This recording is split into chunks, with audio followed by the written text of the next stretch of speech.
ആറളം ഓടംതോട് പുഴയിൽ അവശനിലയിൽ മലമാനിനെ കണ്ടെത്തി.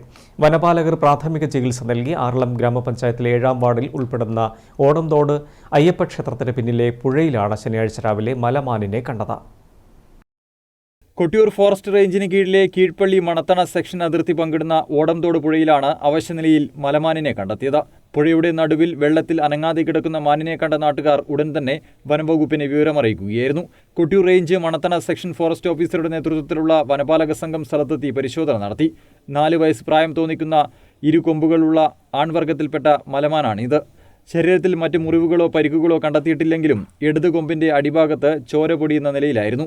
കൊമ്പ് പൊഴിയുന്ന സമയമായതിനാൽ ഉണ്ടായ മുറിവിൽ ഈച്ചകൾ മുട്ടയിട്ട് പുഴുക്കൾ അരിച്ചതാണ് മലമാൻ അവശനാകാൻ കാരണമായതെന്ന് വനപാലകർ പറഞ്ഞു. പുഴുക്കളുടെ ശല്യം സഹിക്കാനാവാതെയാണ് മാൻ പുഴയിലെ വെള്ളത്തിൽ അഭയം തേടിയതെന്ന് കരുതുന്നുവെന്നും വനപാലകർ കൂട്ടിച്ചേർത്തു. വനപാലകർ മാനിനെ കരയ്ക്കെത്തിച്ച് പ്രാഥമിക ശുശ്രൂഷകൾ നൽകി. നിലവിൽ വനപാലകരുടെ നിരീക്ഷണത്തിലാണ് മലമാൻ. ആരോഗ്യം വീണ്ടെടുക്കുന്ന മുറയ്ക്ക് ഇതിനെ വനത്തിലേക്ക് തന്നെ തുറന്നുവിടും. News bureau, Peravoor.